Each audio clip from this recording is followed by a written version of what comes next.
The elementary path to personalized learning and customized learning began during the 2015-16 school year. During that year, we provided background information that was shared throughout the year, beginning during our August in-service day. We also had a committee that was formed to develop a plan for personalized learning at the elementary level.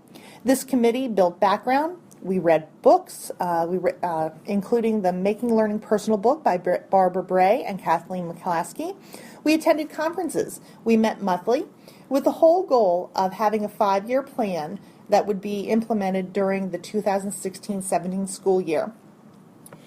This 5-year plan was developed by a subcommittee over the summer and includes the district vision, an overview of where our elementary program is related to personalized learning, the areas of strength within our elementary program, and the areas of development that we need to have in place for personalized learning to become a reality.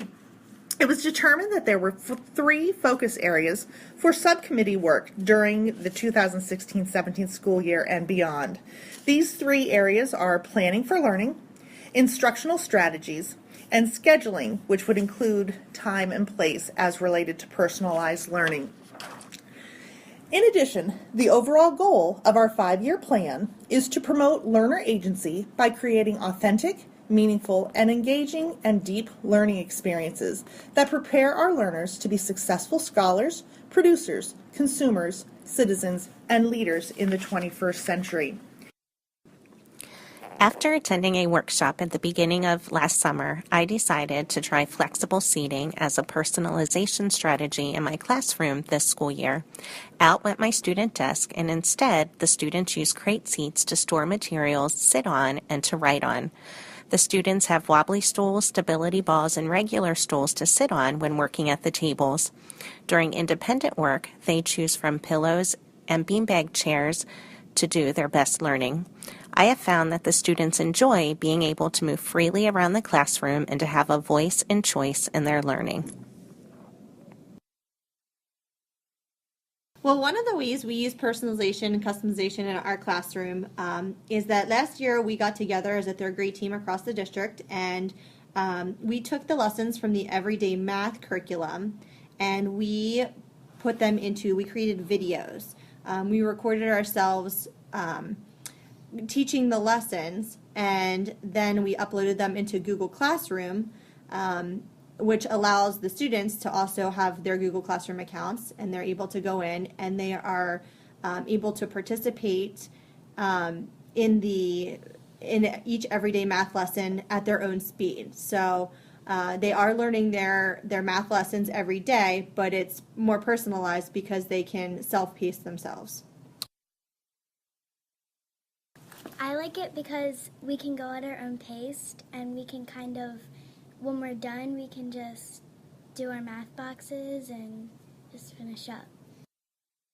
When we started thinking about giving the students more voice and choice in what they were learning about, we actually started by talking to parents. We gave them a survey to ask if there was anything that they wanted their children to learn that maybe were not things that they would typically learn in 5th grade, or things that they wanted to get better at.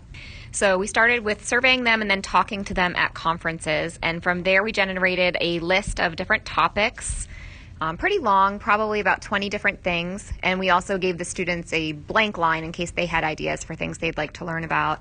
And we then surveyed the students and asked them to mark their top 4 choices.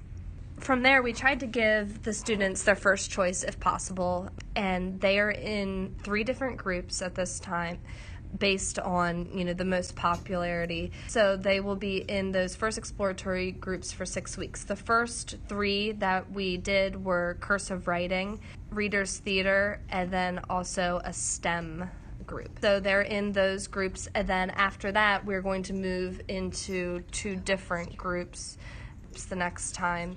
That would be, the next ones on the list that were the most popular, and trying to give everyone their first, second, third choice when possible. In 3rd grade, there are a variety of ways we are personalizing learning. One way is we are using Google Classroom and videos of math lessons and allowing learners to choose whether to use these resources to work through lessons independently or work with the facilitator. Each unit also has a project menu, giving choice in how they show the application of their learning. We are also allowing learners to choose the book they read from a series in guided reading. We use similar organizers and focus on the same skills, but they are able to choose the book that seems most interesting to them. We are also continuing to use a flipped classroom approach to math.